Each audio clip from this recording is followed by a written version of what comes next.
I was living in MacDonald Avenue, and the trolley bus had just started operating. So I walked down to Priory Park and took the trolley bus to the high school at that time in the centre of the town.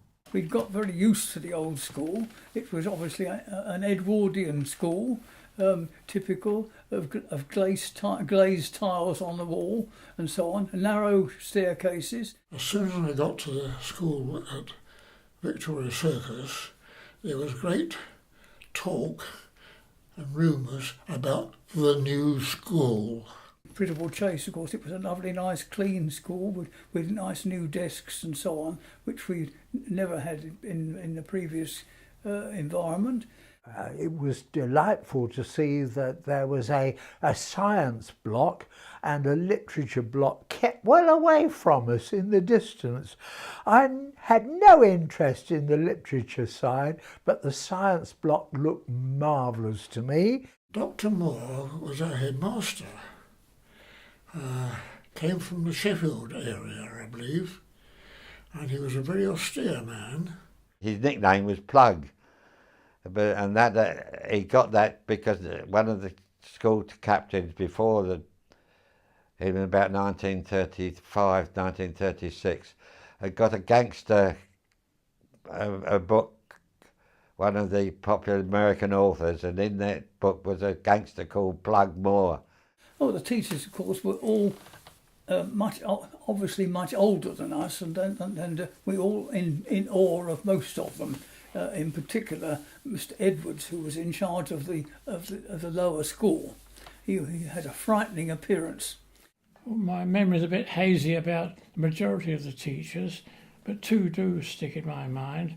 One was Mrs. Alexander, known as Ma Alec, very friendly, and she used to come to the Old Boys' dinners in Southend for many years after the war.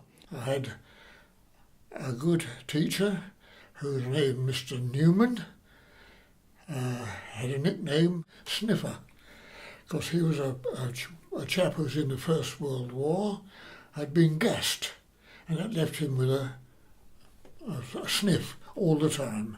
Katie Short was our form teacher, and she was very good. I really liked Katie. She was my favourite. And in 1938, we went with Derek Smith. I think he's gone now, but went with Derek Smith to tea at Katie Short's house one day, and it stuck in my memory as one of the nicest visits I'd ever had.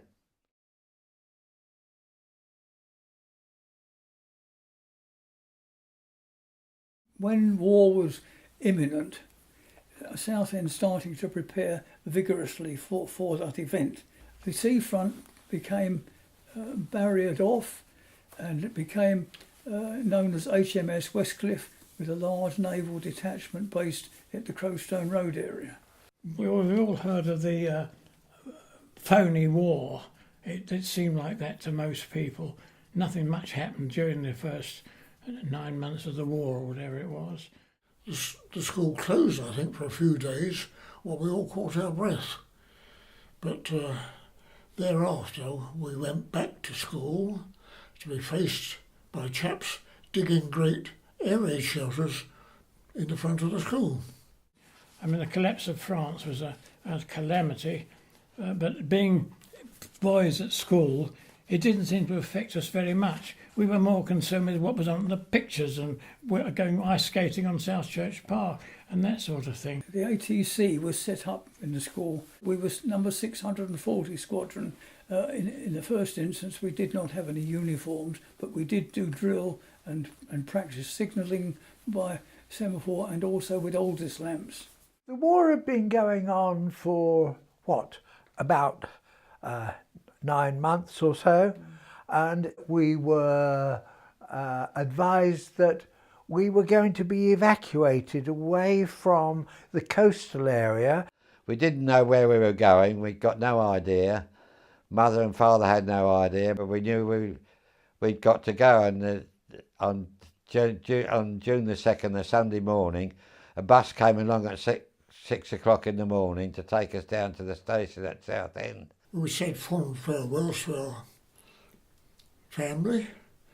I don't know what they thought about it, but I personally didn't think anything of it at all. I was just going on a trip. Well, I took a small suitcase with a couple of changes of underclothing and a shirt. I can't remember exactly what, but enough to keep me going for a couple of weeks, and my gas mask.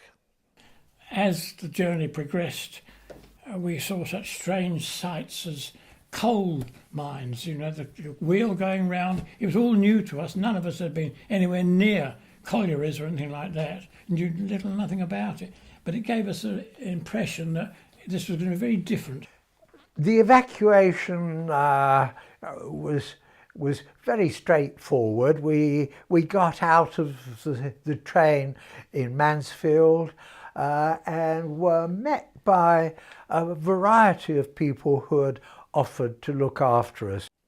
The house that I was billeted in was on Berry Hill. It was Woodlands Drive, and the number was 53.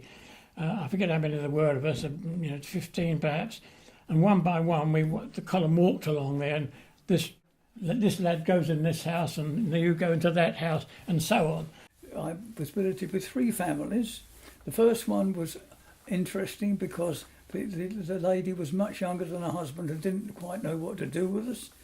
The next family where we were with until I was unwell, Mr. and Mrs. Miller, and then when I was with the Barkers, and they had 2 daughters, one who was married to a great athlete who was in the RAMC as a driver, and the other one was a nurse who, during my time in hospital, had also been bandaging me as a practice nurse. I went to Crompton Street, number 45. I was deposited. I knocked on the door. Nothing happened. Then a face came from across the fence the next door. They're out. Well, I was very fortunate because I stayed with the managing director of Stokes Castings, which was a main factory in Mansfield where it was making gas mains, and of course it was on to war guns then. And so I had quite a good billet. Me, I was hosted by the Bradders, and they had a daughter. She was 20-ish. She was a lady who enjoyed going out in the evenings. Working at the shoe factory as she did during the day was just a method of getting money for her to spend it every evening. Well, when we went to Mansfield, the junior school, which I suppose was up to the 4th form, 3rd form perhaps, I don't know, they went to a college called Brunts, B-R-U-N-T-S, Brunts. Never saw them again. The rest of us, the senior school, we went to Queen Elizabeth's Grammar School. And if I remember rightly, we used to work in the morning, and the local lads had worked in the afternoon. It was unusual schooling because we used to work in shifts, because there was 2 schools using the one building. So a month about, we'd go to school at 8 o'clock in the morning till 1 for a month, and then we would go to school in the afternoon from 1 till 6. Well, once we had got settled in at Queen Elizabeth's Grammar School, and we were there every afternoon, including Saturdays, it was as near normal as it could be, except there was a major shortage of textbooks.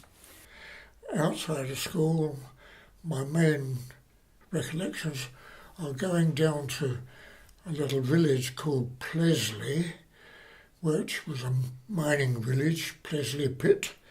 And down there we went to some church hall where a crowd of ladies used to hold a weekly dancing class of old-time dancing. And 2 or 3 of us roped into this, and we were in great demand. Well, there were about 6 cinemas in Mansfield, I think, and we used to go to cinema fairly often. I think it was about 6p or maybe 9p to go in, but that was a sort of regular treat, But otherwise, cycling around was the thing we used to do. The roads were all empty in those days, of course. You didn't have any worry with traffic or anything of that sort. And the countryside around was rather pleasant. I made great friends with Robin Beard, who was a schoolboy in the QE Grammar School, and we used to play together. We used to play tennis. He got a tennis court in his garden. His father owned a shop in Mansfield called Beard and Freeman's. It was an ironmongery shop, so he was quite well off. I have a memory that we'd only been to the school a few days when we heard that the school had been bombed. I believe we were told that they were looking for the airport or something like that. Whether that was true, I don't know. There were 2 bombs hit the school, I think, one at the front of the school, in what was the gymnasium, I think, and the other at the back of the school where the stage was. Eventually we saw photos of the school being wrecked, and also, of course, the organ going for Burton and part of the school being blown down. Oh, I'm sure being evacuated changed everyone who was evacuated.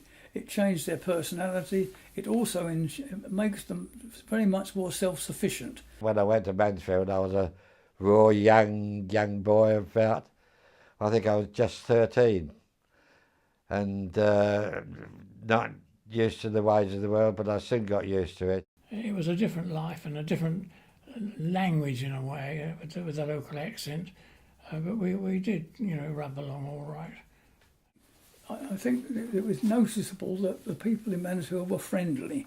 I think you could live in Southend and not talk to your next door neighbour for years, but in Mansfield everyone talked to everyone else. That was the general feeling. It was more of a friendly town, I would say.